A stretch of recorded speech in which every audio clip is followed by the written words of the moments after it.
Our topic this week is children's right to protection from violence. I'm going to pause here just as a notice that this video will include discussion about violence against children.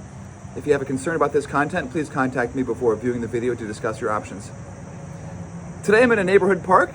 You can see a nice little pond behind me and some trees.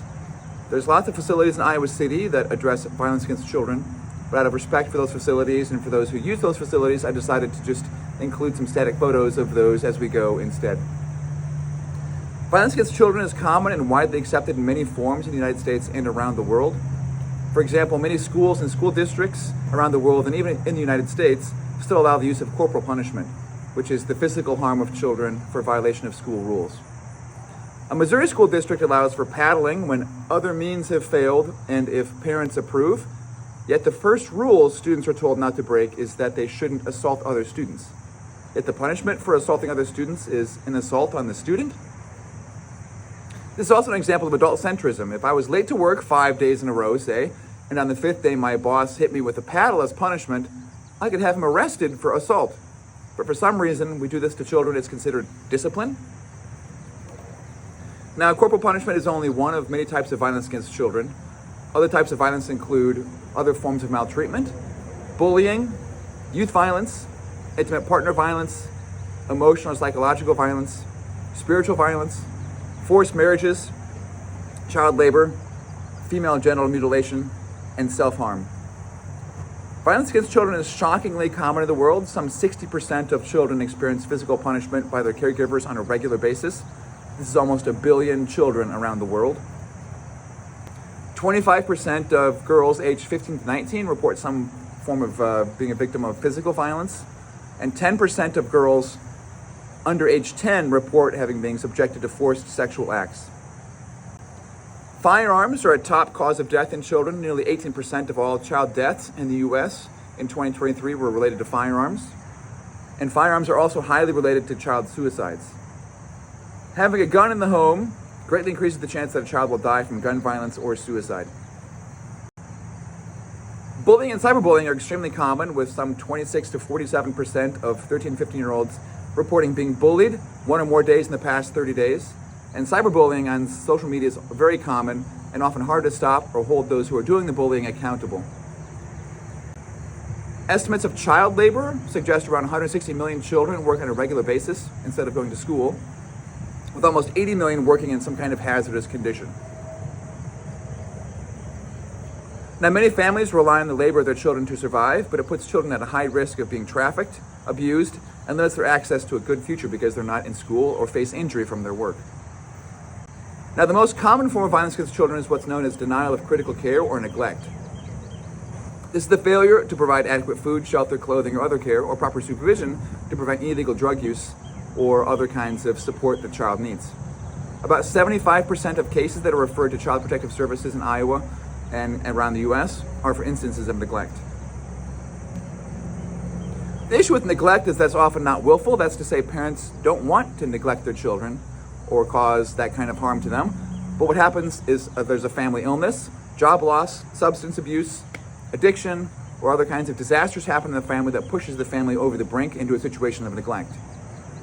Parents almost uniformly want to give their children a good life, but too often their circumstances get in the way of their ability to provide that good life for their children. In Iowa in 2025, there were 21,239 reports of child abuse or injured child given to the Iowa Department of Health and Human Services. 1,090 of these were confirmed cases, which is considered minor and not likely to reoccur cases of abuse, while 5,174 were called founded, which is considered significant and more likely to reoccur forms of abuse. For Iowa's 700,000 children, these 6,264 cases represent about 1% of children each year having experienced some kind of situation of abuse. And these are just the reported cases. It's likely there's a significant number that were not reported. Children have a right to be protected from all forms of physical, mental violence, abuse, injury, maltreatment, or exploitation. And in fact, the Children's Rights Convention goes further to say that children have a right to grow up in an atmosphere of happiness, love, understanding, and to have lives that are in the spirit of peace, dignity, tolerance, freedom, equality, and solidarity. So what are some things we can do to protect children? Well, importantly, the first thing to focus our attention on is to try to prevent violence toward children from occurring rather than exclusively focusing our attention on catching and punishing perpetrators. Because even if we catch and punish those who have engaged in violence, the abuse has already occurred and the harms have already been done. Now, it is important to care for victims and to punish those and stop those who are engaging in violence, to seek accountability for the institutions that allowed abuse to continue and the systems that protected abusers, and laws and enforcement are a piece of that puzzle for protecting children from violence.